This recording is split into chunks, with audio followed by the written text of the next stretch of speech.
Hey y'all, Jamie here. Proud 55-year-old trans woman from New Orleans. So, where last I left off, listen, I had maced another girl named Jamie, and she had been fucking my husband, Mickey. Yeah, she told me. She admitted he had broken up with me like a couple of days, like 1 or 2 days before that. And so I had gone out that night, newly single and everything, not knowing why we broke up. Really didn't know why we broke up. And then she asked me to go for a walk with her, and she proceeded to tell me that her and him had been hooking up. And I grabbed my mace in my purse. She didn't see me do it. I discreetly stuck my hand down in my purse when she was telling me. And I smiled at her and I said, "Yeah, girl, you know what?" And she said, "What, girl?" And I said, "You bitch." Sprayed her right in the face, honey, right in the face, right dead in the eyes. She screamed bloody murder. She screamed bloody murder, and she was like, "What the fuck's wrong with you, you crazy bitch?" And I'm swinging on her, and yeah, I bopped her all up and down St. Louis Street, honey. Chased her down the street, whooping her ass the whole way. Yeah, yeah, sure did. And I was screaming at her, "You know what? And go tell that little sawed off motherfucker." Yeah, because my ex husband, Mickey, yeah, he was a short little thing, y'all. Yeah, he was shorter than me. I'm 5'6". He was 5'5". So yeah, he was a short little thing.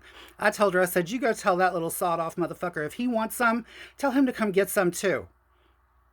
I was mad. I was very mad. I was very upset.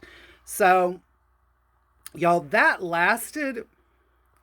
Her and him were actually shacking up in a fucking abandoned parking structure to an old department store on Canal Street that was shut down, and the parking structure, nobody was supposed to be in there, and it had a lot of squatters.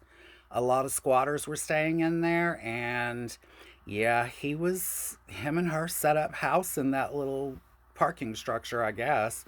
They set up house in there for, I guess they were together like probably 5 or 6 days before he came begging to come home as usual. And listen, in those days, like I said, I said yesterday or day before, Mickey and I, we persistently and consistently fucked each other over. Like we just did. It's not that we didn't love each other, we did, but again, I've said this many times, everyone in those days were like a bunch of hamsters in a cage, crawling all over each other. It was very practically incestuous because our community was so small and so close knit that, yeah, when we were screwing around on each other, it was typically practically incestuous because it was always with people that we knew. So he came crawling back. I took him back. And life goes on, right? And so my little sister Deanne, okay, her and I had not spoken for a long time, but then we had gotten back in touch after about, there had been a big fight and an incident between me and both of my sisters. And when it was over with, I didn't speak to my sister Deanne that I'm talking about. We didn't speak for about a year. But we had made up. And so this, like I said, this was like early 94, early 1994. And her and I, she was working at a club called Big Daddy's. And I was working at Papa Joe's. Papa Joe's and Big Daddy's were both owned by the same person. That's right, Rick Calcucci. And Rick Calcucci, he actually wasn't supposed to own them because he was an ex-convict and he wasn't supposed to own clubs. So he had them in his son's name. Yeah, it was shady, shady as fuck. But he had an apartment above Big Daddy's, okay? And I had actually lived up there above Big Daddy's with Mickey the first year he and I were together. And our apartment was it above or below his? It was directly above his. He was on the second floor and we were on the third floor, okay? And so, anyway, Rick had this apartment that was like something out of, y'all, this place was like, it was like Elvis's, if Elvis had had a getting laid pad in New Orleans, If Elvis had had a pad like that in New Orleans, this place would have been it. It was lavish, but it was lavish in the tackiest fucking ways possible. Like, it was straight out of 1975, I would say.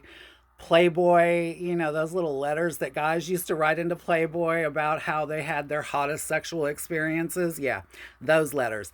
It looked like that one of those kind of apartments, very Playboy pad. And so yeah, my sister and I went up there to see Rick. Rick lived up there and he was the boss. He was the big boss and he wanted to see her and I. He called us up there.